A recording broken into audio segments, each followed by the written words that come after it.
Okay, so carrying on today, we're going to look at a few other additional options as far as developing fingerprints on the emulsion side of thermal paper. And what we're going to start off with is using steam. And this kind of came about initially, as the story goes. I was working in the training office at the time at FIS, and one of our laboratory technicians came in with a chicken dinner that he picked up at Swiss Chalet, and he had fingerprints that had magically appeared on the emulsion side of the thermal paper, and he handed me the receipt and he said, figure this out. So through research and experimentation, we discovered that it's a reaction with either dry heat and or with steam, and both steam and dry heat will work to develop prints on the emulsion side of the thermal paper. Now, both these techniques that we're going to utilize today are independent of one another, but also they will only develop fingerprints on the emulsion side. It will not have any reaction for developing prints on the back side of the thermal paper. So we'll get started.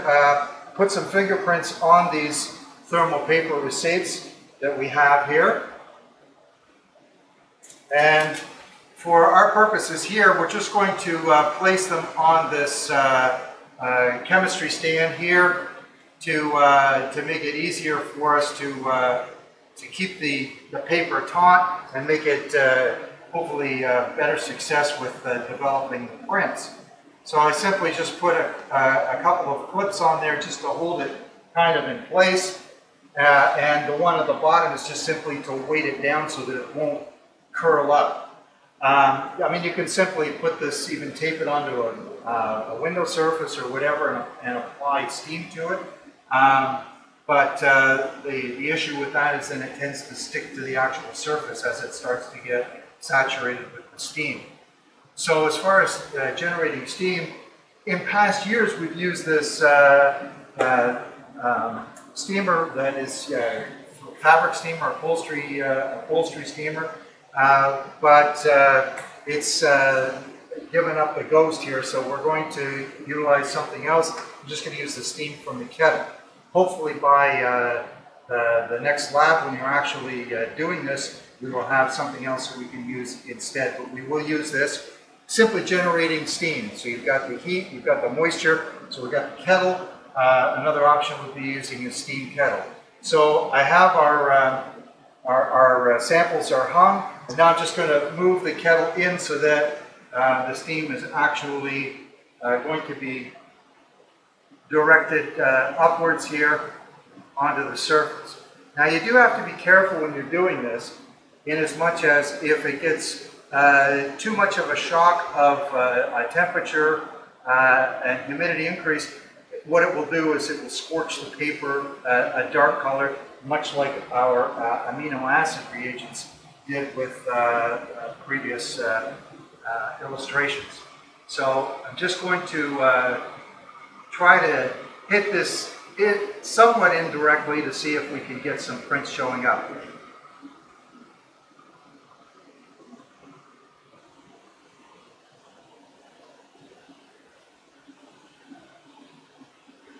Very difficult to control it. You can see here that there are some prints starting to appear.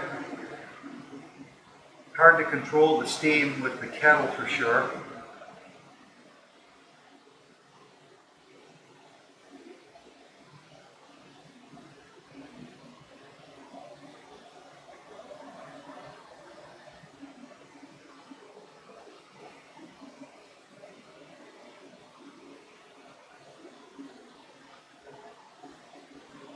See, 3 fingerprints are starting to appear there.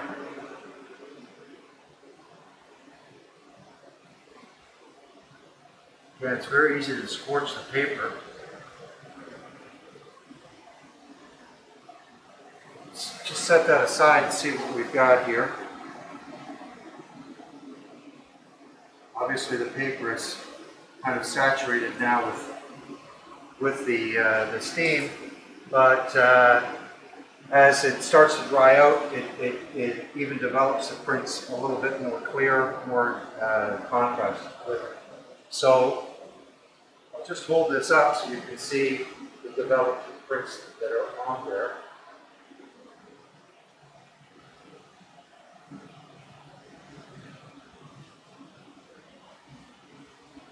Unfortunately, with so many different manufacturers and grade qualities of the thermal paper, it's difficult to have a uniform system of development that will work consistently with every type of paper. And some will work better on some types of paper than others. Unfortunately, it's simply a trial and error because there is no watermark that is on the paper or indication as to which manufacturer it is.